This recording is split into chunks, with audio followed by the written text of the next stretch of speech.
I'd like to welcome, for those who first time coming in this hall, this is the Charles William Press Hall, where the regular Thursdays and Tuesday press briefing are held. Charles William was a Liberian journalist who worked with the State House, the Liberia Broadcasting System. He died in 1985 in a discharge of duty. The government thought it wise to name this hall his own. Distinguished ladies and gentlemen, I'd like to say thank you for coming, members of the press. We are live on several networks, including over 30 community radio stations across this country.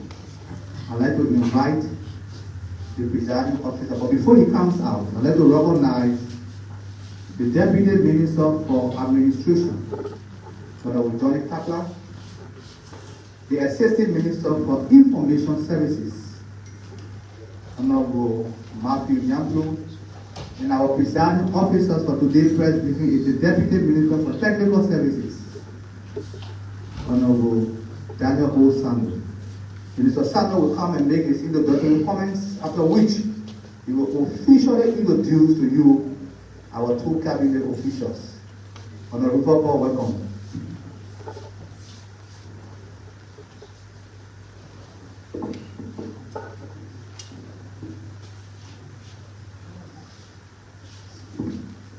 Good afternoon, ladies and gentlemen of the press. We like to stand on existing protocols. So again, welcome all of you to the Charles William Conference Room here at the Ministry of Information, Culture, Affairs and Tourism. As you can see, we have our distinguished guests, the Honorable N. Oxford 12. He's a legal luminary and the Minister of Justice of the Republic of Liberia. This is his second appearance here since the inception of the Ouagadougou administration. The last time the Honorable Attorney General was here was to speak to the issues, the violence that ensued in King George. That issue has been resolved very amicably by the government of Liberia and the residents there. A lot has happened over time, and you see people talking about political prosecution, witch hunting, witch and what have you. The Honorable Minister of Justice is here. We're going to speak to all of the issues that you have on your plate as journalists. He will make a presentation, and as usual, that presentation will be followed by questions from you. And the Honorable Attorney General will address your concern as they will be raised. We also have on the high table the Honorable Dr. Jaso Mali Jalla. She's the Minister of Education of the Republic of Liberia. It's also a second appearance here at the MICA regular press briefing. The last time she was here, she gave a detailed narrative of some of the assessment that she's done across the country on the education sector, what she inherited and how she intends to move it forward. Today she's here, and we have no doubt that she's going to make some insightful presentation. So those are our guests for today. But before we turn the pendulum over to our guests, as usual, we have to make a very brief remark on behalf of the Ministry of Information.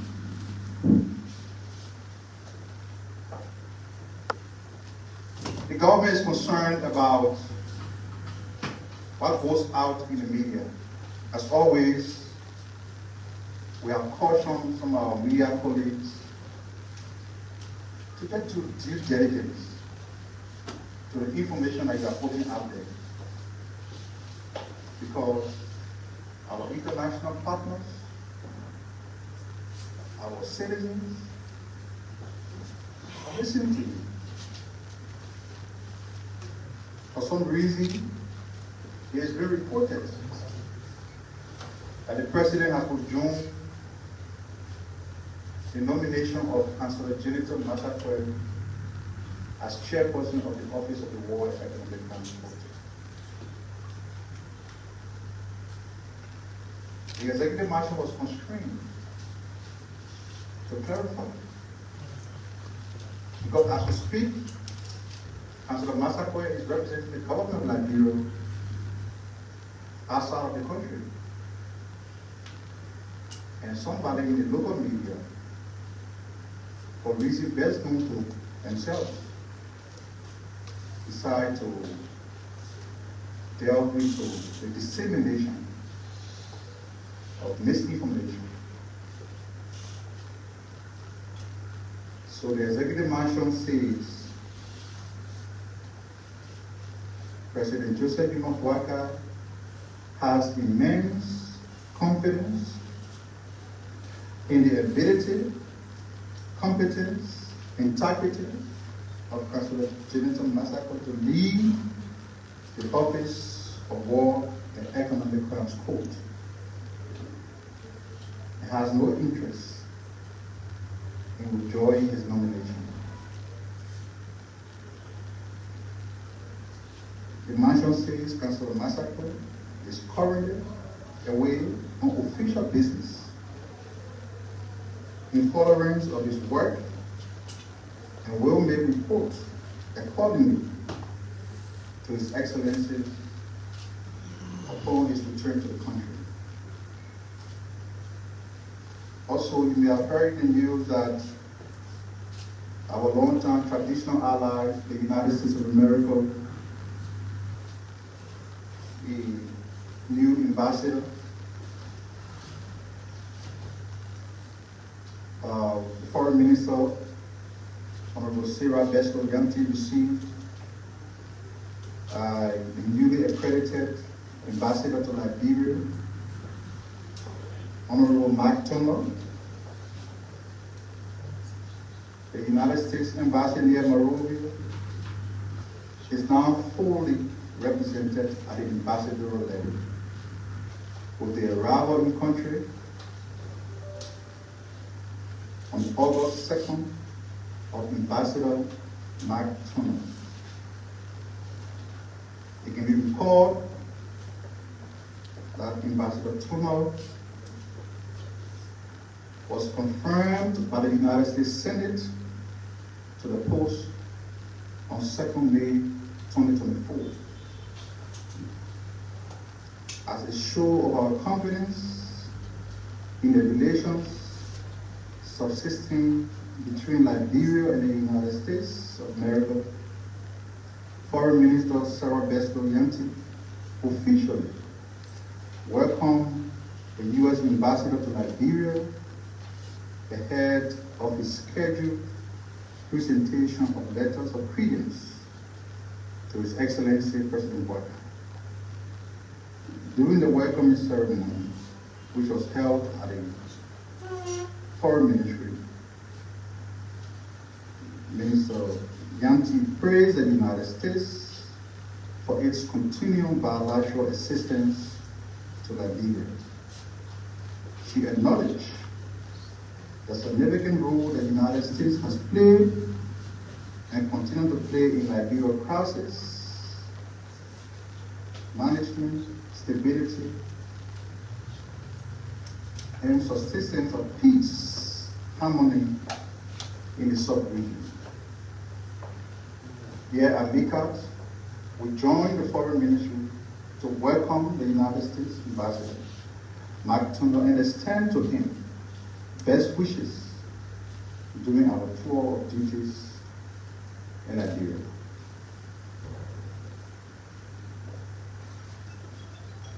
A lot happened to the country over the last couple of years.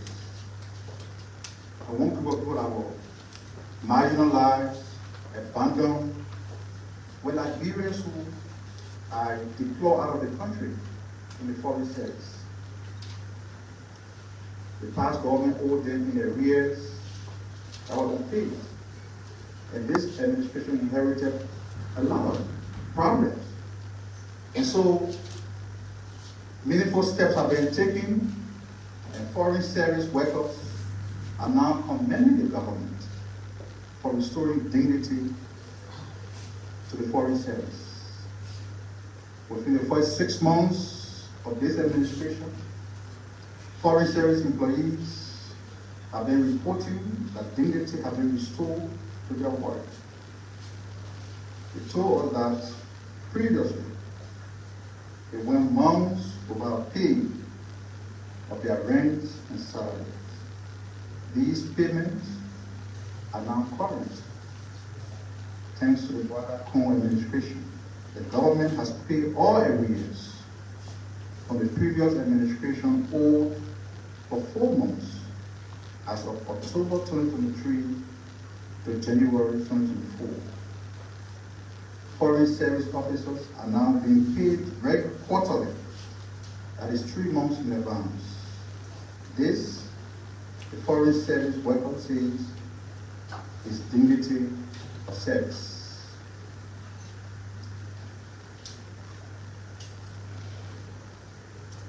We're following the Paris Olympics.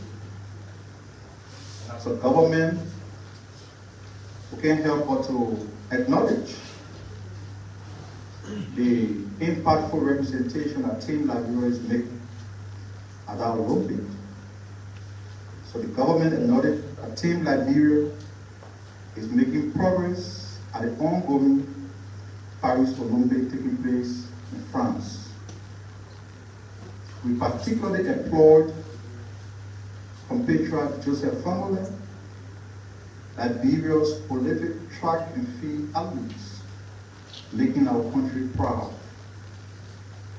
He has advanced to the men's 200-meter Olympic semi-final after placing first in his heat within a time frame of 20 minutes, 20 seconds. Family will compete again tomorrow, Wednesday, August 7th.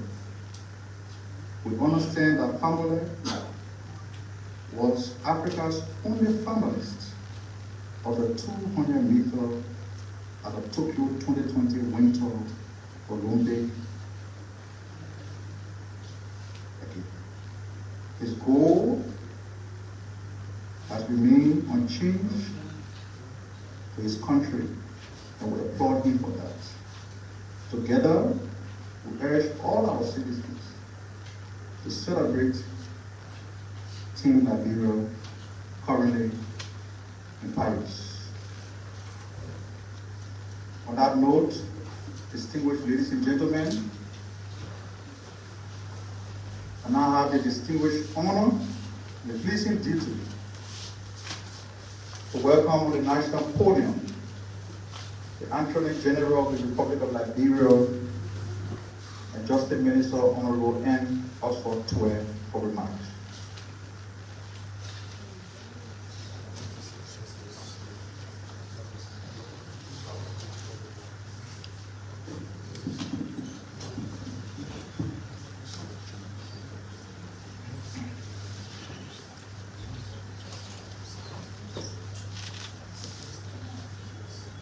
Good afternoon to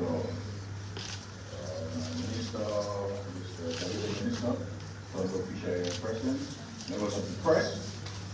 I'm glad to be before you today to address you 2 issues that have been the attention and very important to the government of Europe. The first issue is war violence, and then we'll talk about the recent arrest of some former government officials for the crimes of economic sabotage, theft, illegal disbursement and expenditure of public money, theft of property, criminal facilitation, and criminal conspiracy.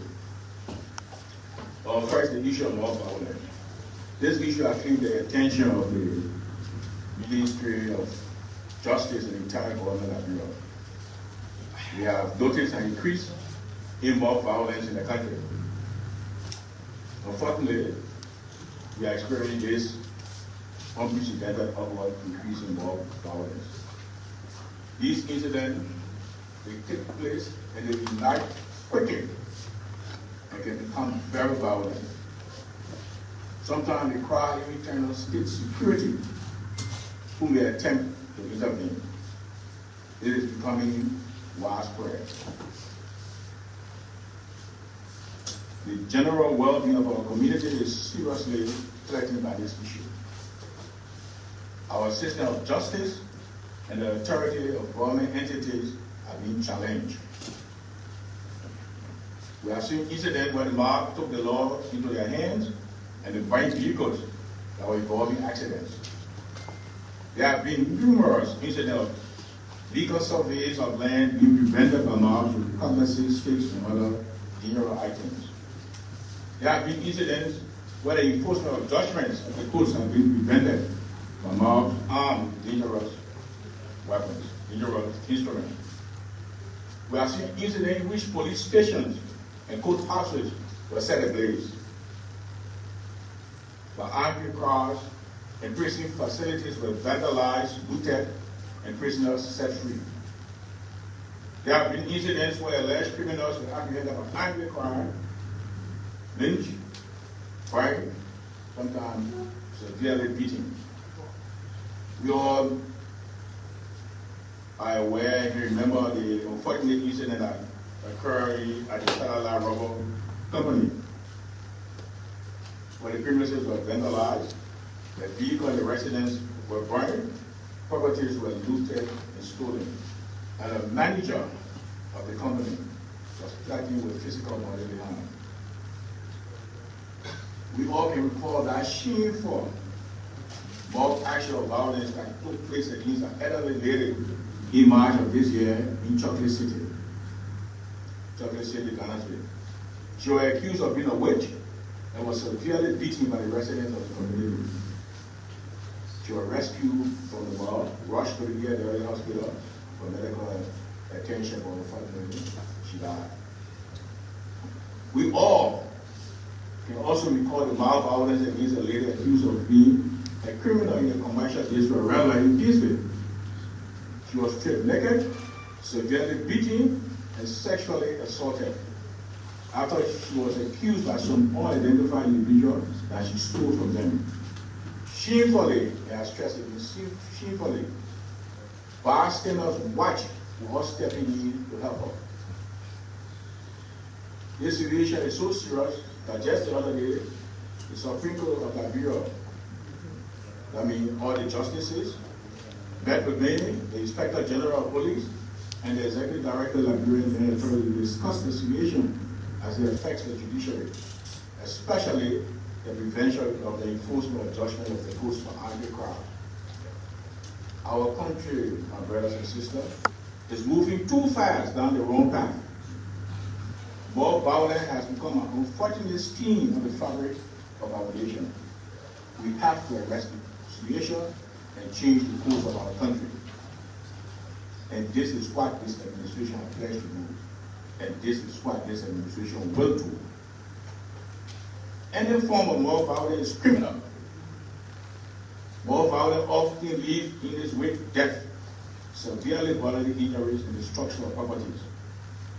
While it is criminal to engage in any illegal act, it is also very criminal to damage state infrastructure or to beat a suspected criminal or to destroy private properties. This government will not condone or tolerate mob violence. It is a violation of our laws, and it is also a violation of democratic principles and values. This administration will uphold the rule of law. Law is the fabric that holds the society together. We Liberians have seen and experienced firsthand what happens when there is a breakdown of law and order, chaos, of evil, unrest, with all the terrible consequences. There must be respect for the rule of law in our country. Therefore, the Ministry of Justice in collaboration with state security agencies, will embark on the necessary measures in eradicating mob violence from our society. Individuals engaging in mob violence with the assistance of technology, which include drones and social media, will be identified, arrested, and penalized. Yes, there will be swift and severe consequences for those engaging in mob violence. Those involved in mob justice will be swiftly brought to rare justice. Will not relent in tackling mob violence. For any nation to prosper, my brothers and sisters, that nation has to uphold the rule of law. There's a responsibility of both the government and the citizen. The government is under obligation to ensure that the rule of law is upheld at all times. Likewise, the citizen also has to ensure that they too uphold the rule of law. But you know what? Seeking redress for dispute through the courts, and not letting up mob justice by adhering to laws, rules, and regulations that will be promulgated for our own safety and security. People have to understand that redress through the lawful means will take time. Therefore, you all have to be patient to allow the justice system to work. The Ministry of Justice and the government of Liberia will work with civil society, including the Liberian Motorcycle Union, Federation of Liberian Youth, traditional community leaders, to increase public knowledge about mob violence, educate the public on the dangers and consequences of mob violence, educate the public on the rule of law, and create confidence in the criminal justice system. In this life, workshop awareness campaign, including talk shows and radio dramatization and community-based activities, will be utilized in altering perception, removing misconceptions, and advocating for peaceful resolution of issues. The government will also continue to endeavor to address social economic issues that will be sparking the increase in mob violence, such as high unemployment, limited access to education, among others. Finally, we call upon all Liberians to condemn and denounce mob violence. Mob violence creates fear within the community, undermines the authority and legitimacy of our formal legal institutions, and erodes trust in the government's ability to maintain law and order. We implore all Liberians to work with us in confronting and eradicating mob violence in society. We all should be ambassadors in our homes, in our communities, at our workplace, to talk against mob violence. Thank you.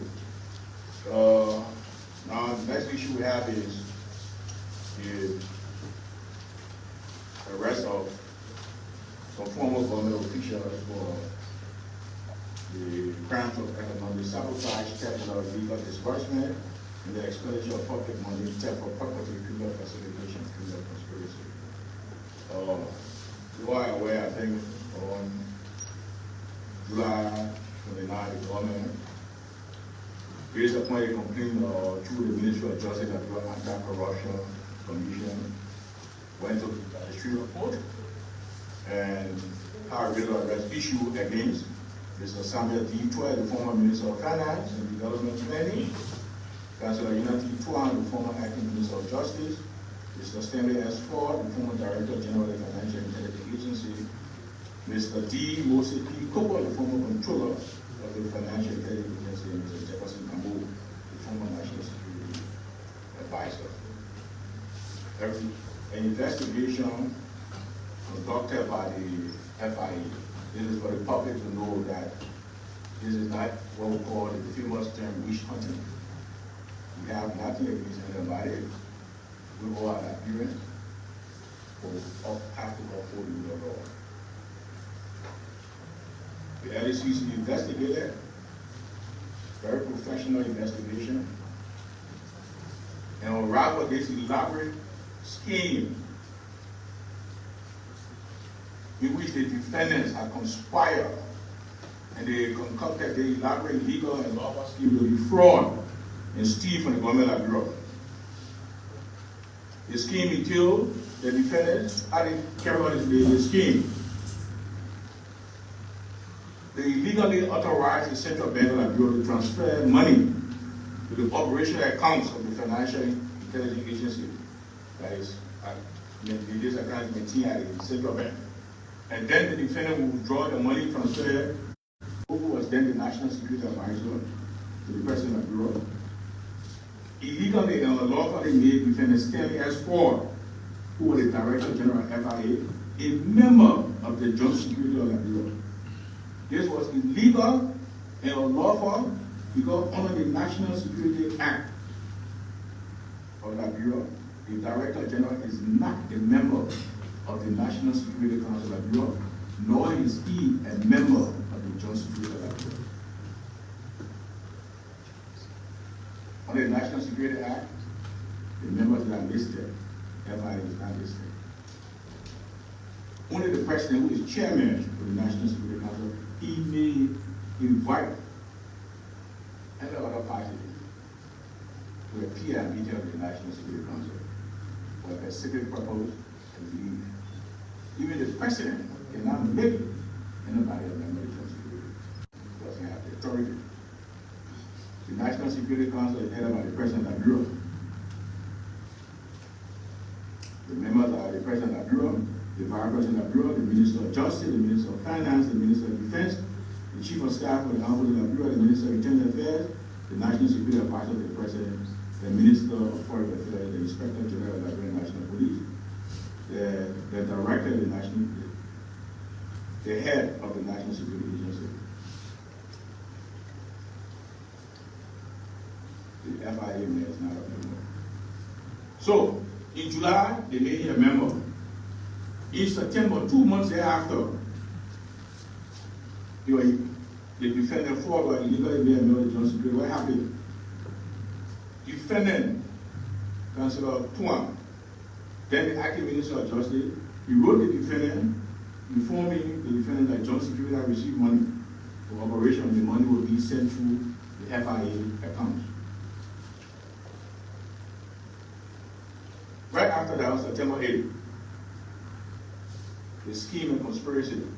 Defendant Samuel 12, who was then the Minister of Finance and Development, he wrote a letter to the Executive Governor of the bank, authorizing and instructing the bank to transfer the amount of $55,452,540 from the Government of Bureau account, maintained with Central Bank, to the FIA, the brand operational account, also maintained with the CPF. Few days later, September 19, 2012 wrote another letter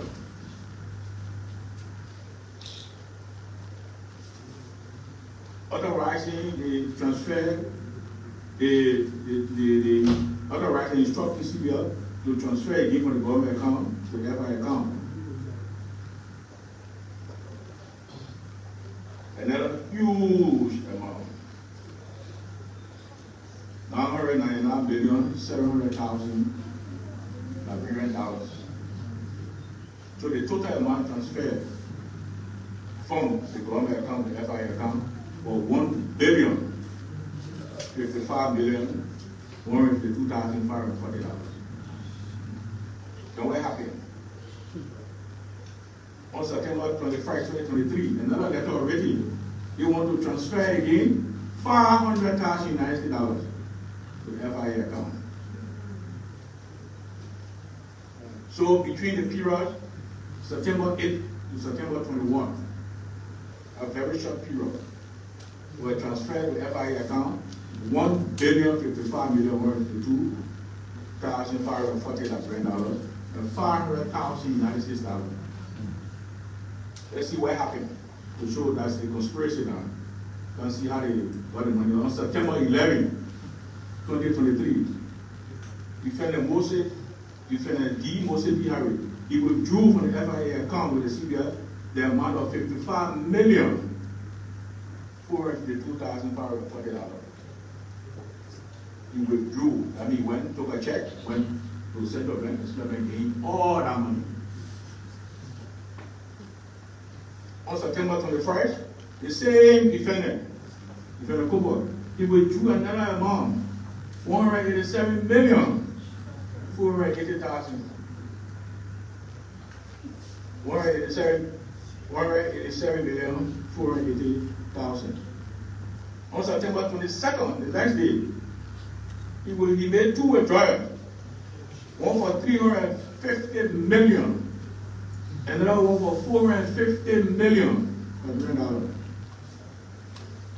On September 25th, the same defendant, he withdrew another amount of 10,500,000. On October 4th, the same defendant withdrew another amount of 412,500,000. On October 6th, the defendant made two withdrawals, each for 500,000 Liberian. On October 17th, another withdrawal for 300,000 Liberian.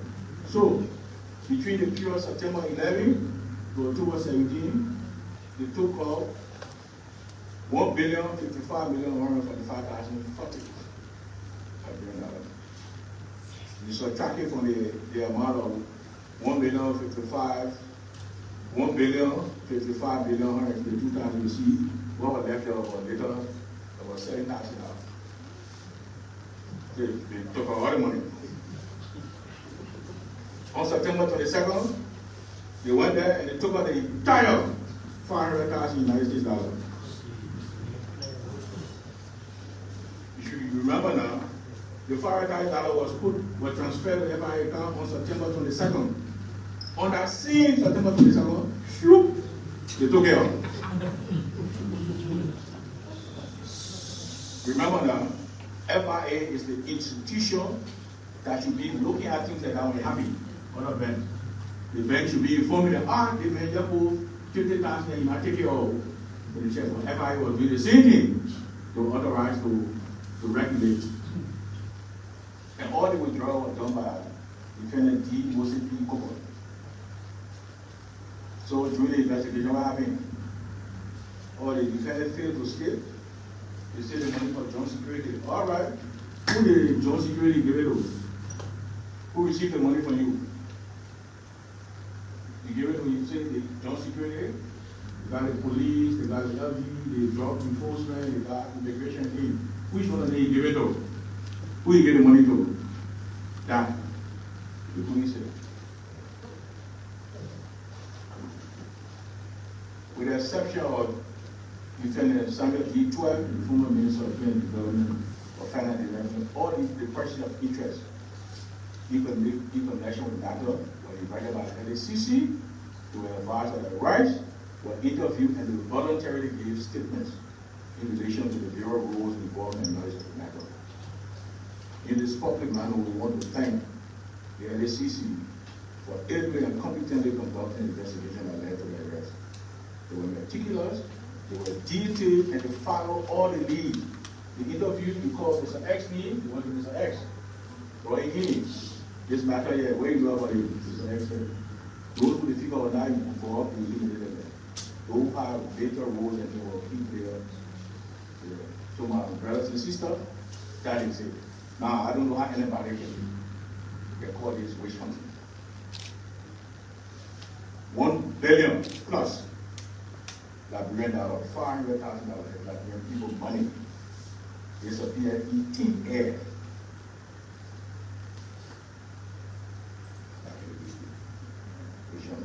We assure you that this government will never ever wish anybody. I will not do it. There is no vendetta against anybody. We just people have to take his course. So we start there. People are explaining details exactly what happened, and we may take questions from the next 5 minutes.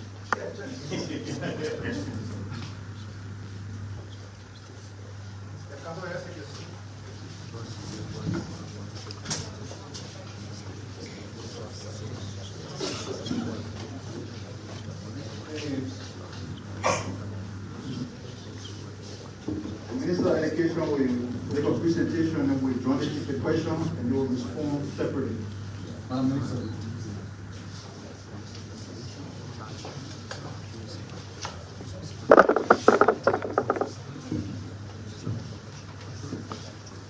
Good afternoon, Mr. Minister.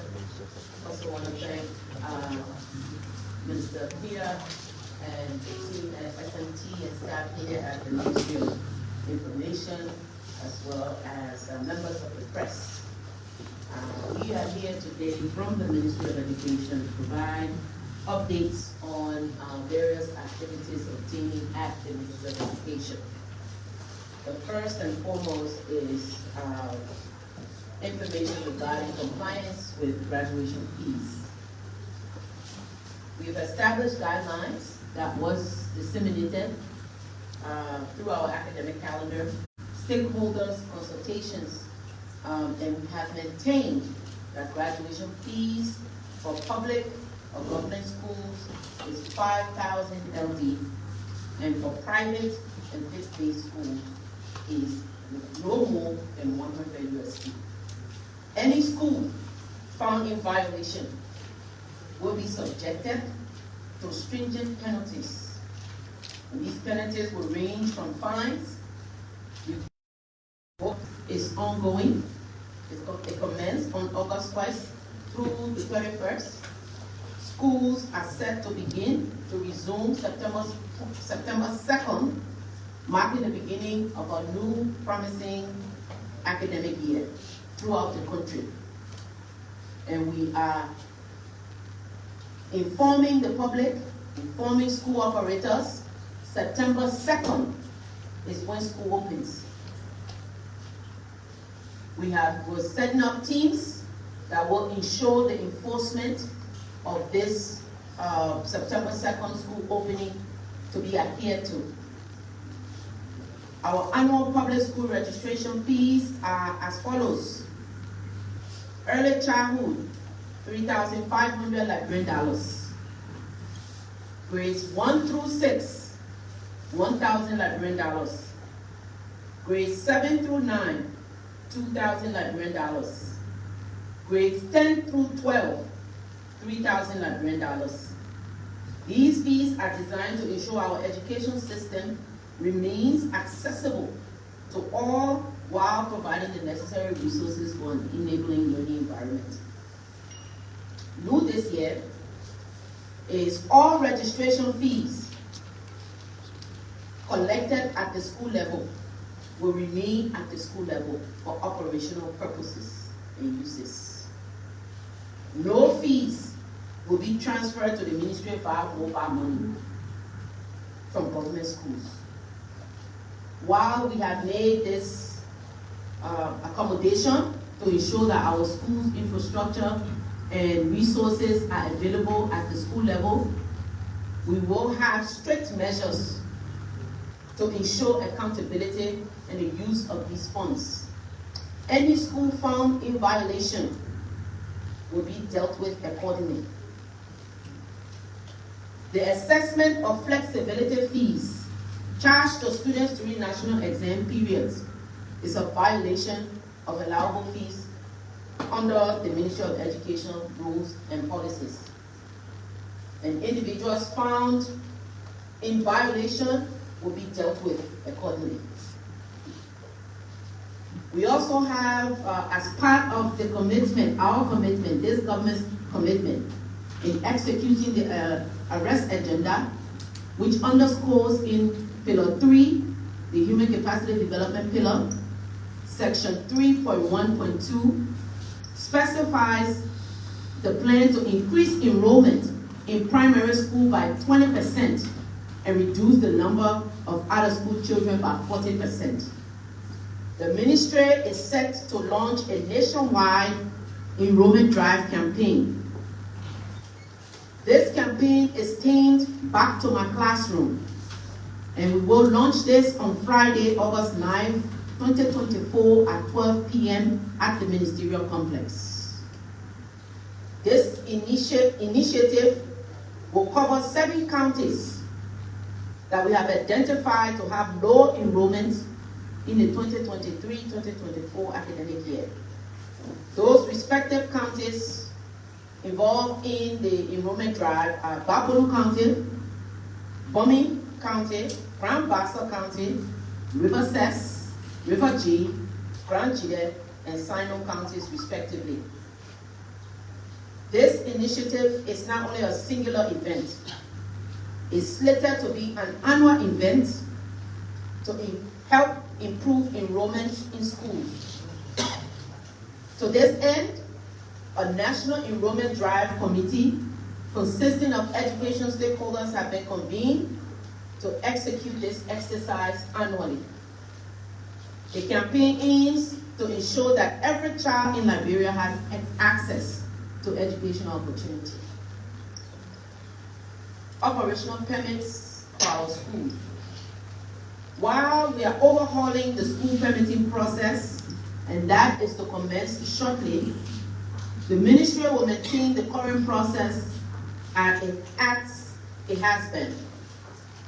Currently, the annual operational permit fee is to be paid per school, and it's based on the tuition fee charged per student, which means one student tuition fee is equivalent to an annual fee. So if you have a school that you're charging $1,005 for student tuition, $1,005 would be the permit fee that you will pay. The Department for Instruction, under the leadership of the Deputy Minister of Instruction, is the only department responsible for executing the permitting process. We also convened the National Youth Service first stakeholder engagement on August 1st. And the ministry there is trying to ensure that we implement our National Youth Service program. There have been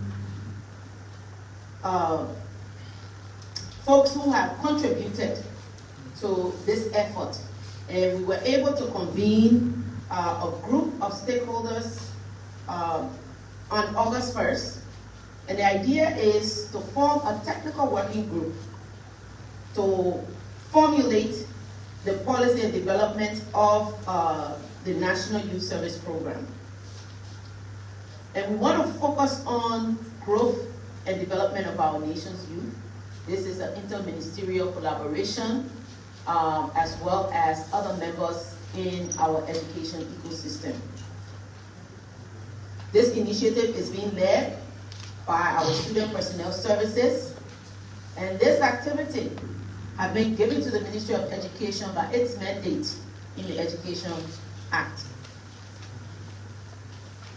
Next, you will be pleased to know that we will finally are set to begin the profiling of volunteer teachers and staff. In our commitment to ensuring quality education across our public school systems, the Ministry of Education is set to commence a nationwide volunteer teacher and staff profiling. We are committed to ensuring educators in our classrooms are adequately credentialed and have the requisite skills and abilities to providing instruction and education services. This exercise is set to commence on August 12th through August 31st. There will be a registration process and verification process of credentials. The outcome of this exercise will conclude with a nationwide registry of volunteer teachers and staff across the public school system. Plans for phase 2 with regard to skill assessment will commence following the profiling exercise. A detailed schedule of events and jingles will be soon may be made available to the public to let them know when their counties will be visited and how the process will go out. So in conclusion, we want to share our public information hotline to make sure that the public can communicate with the Ministry of Education at any time to share any concerns or information they deem important to share with us in our endeavor to execute the work of the ministry. So that hotline number is 1416. In conclusion, the Ministry of Education remains steadfast in its mission to professionalize and improve our education system. Our mission is to create conducive learning environments, and this administration has committed to ensuring that our education system is revitalized. And as we make progress, we will come back periodically to give you updates on how we are faring. Thank you.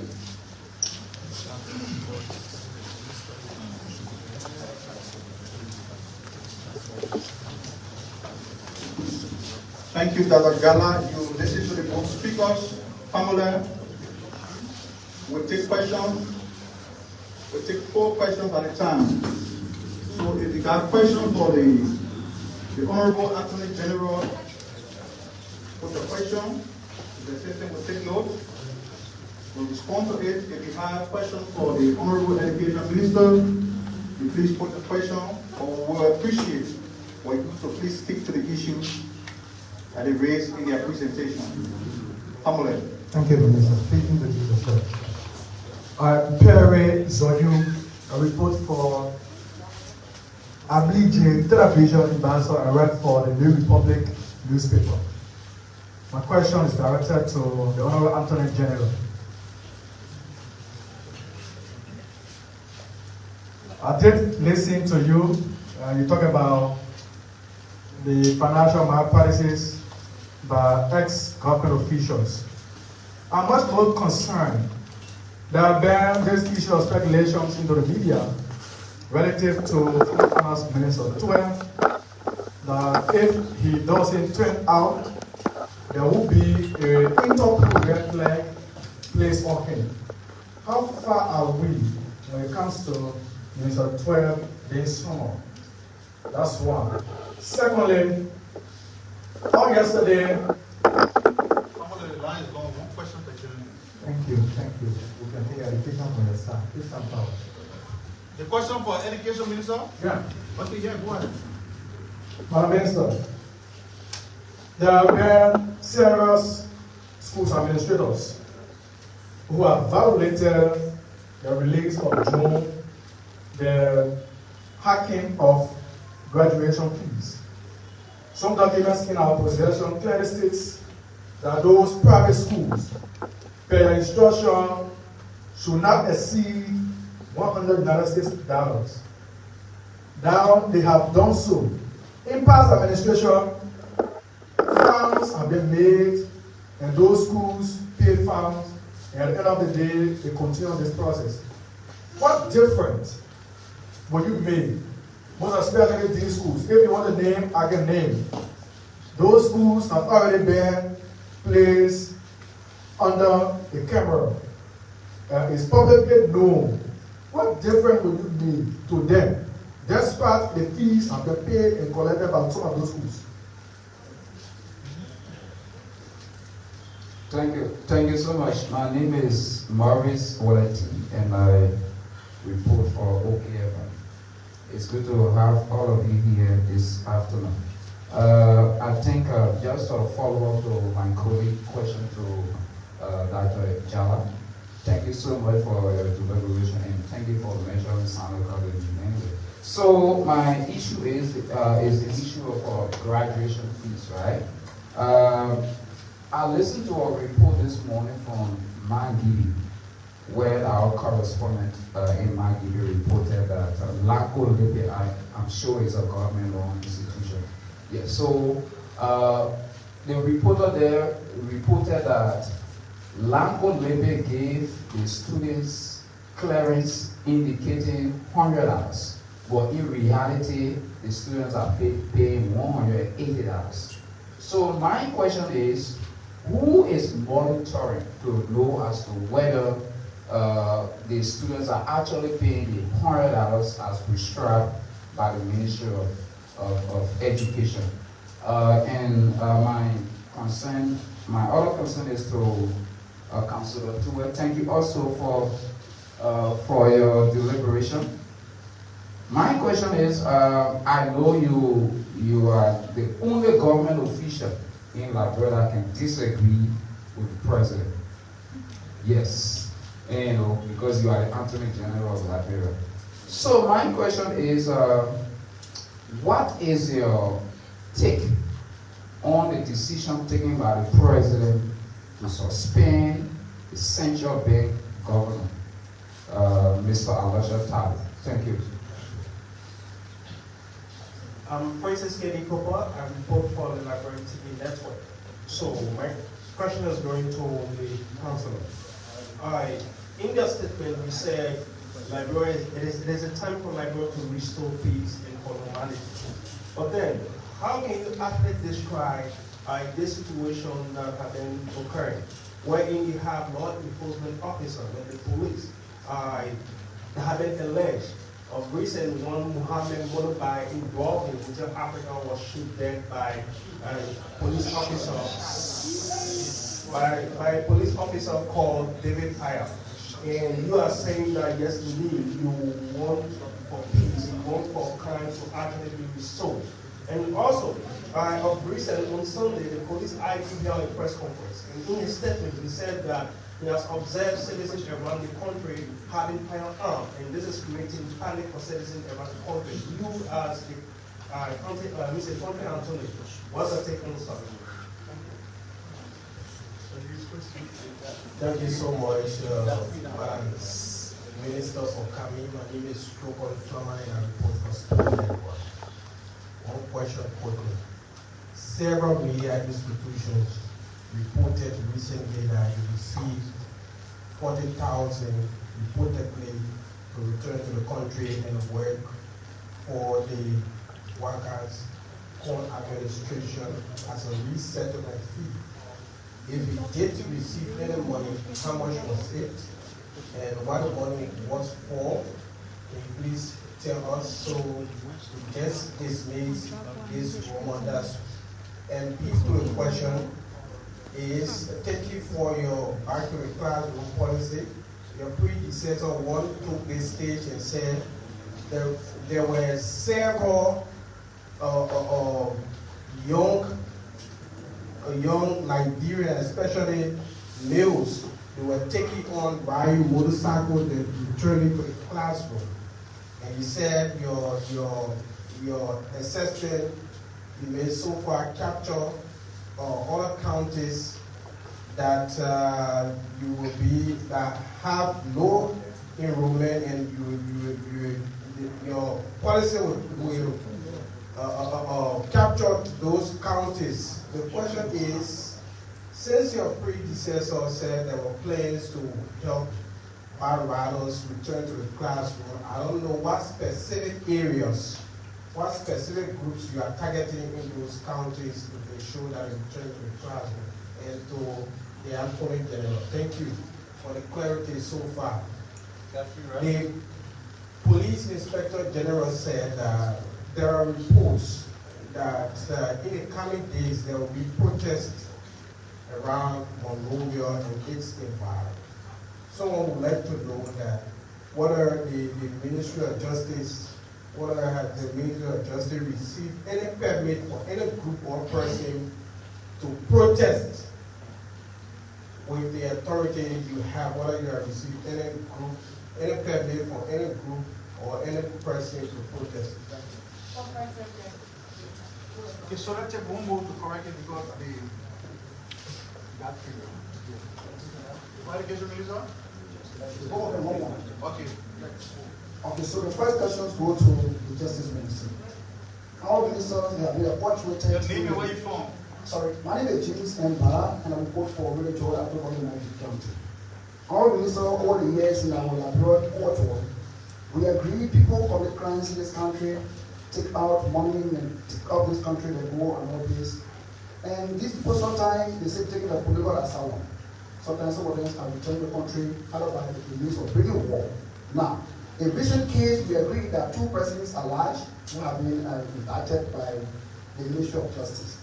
How will we get these people back into this country, and by what means? And at times someone seek a political asylum from this country. The next question is to the Minister of Education. Madam Minister, over the years, the reasons why we see children come from school and go into the streets and become very winner is because sometimes the parents are poor. And some years back, when we were coming up, we had a program called the Careful in the Rural Schools. I do mind telling us as to what is your position in regard to reintroducing the free care food programs in the government institutions. Thank you. Okay, so our guests will respond to the first set of questions. The Honorable Justice Minister will take the stage first.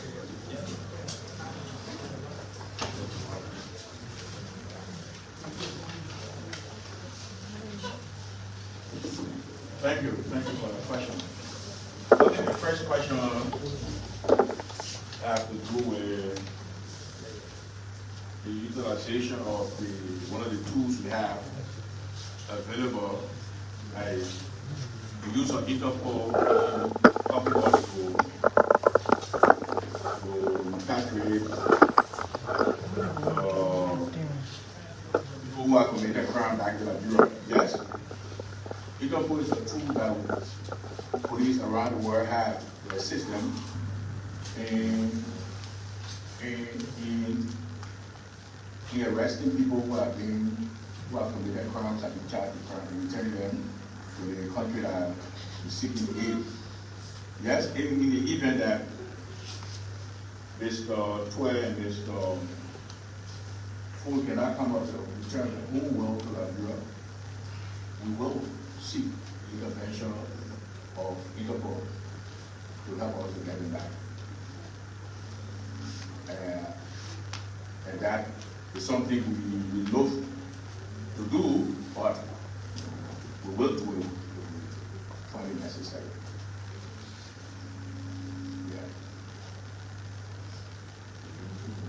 Yeah. Okay. The second question has to do with the president is trying to suspend the CPR governor.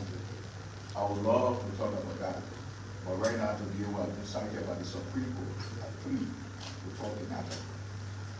So why the matter before the Supreme Court? We know the famous were a contender. That's it. To pass upon it. We're talking about the shooting of civilian by law enforcement officer, and you made reference to the unfortunate incident that happened around Monrovia. Yes, that matter is highly regretted, but it is being investigated.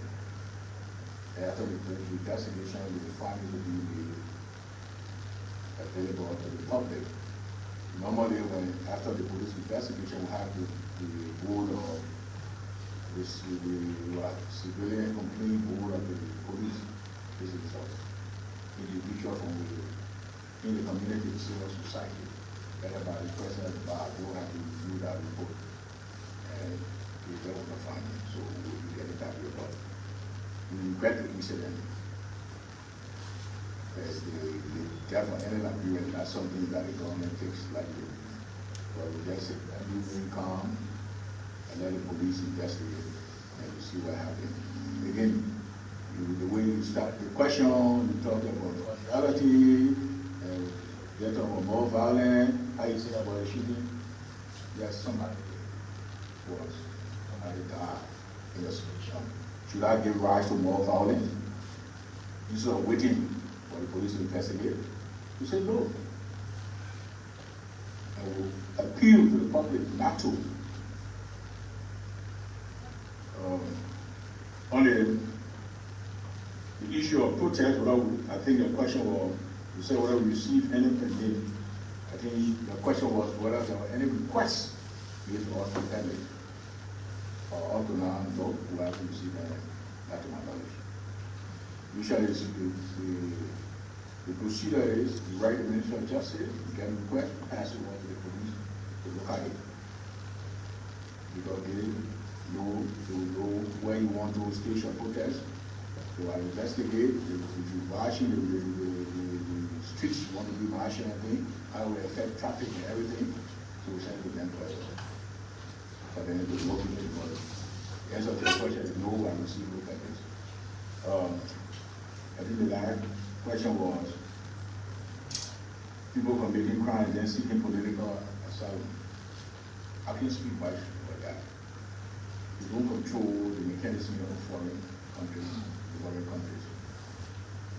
So I don't know the requirement for political asylum.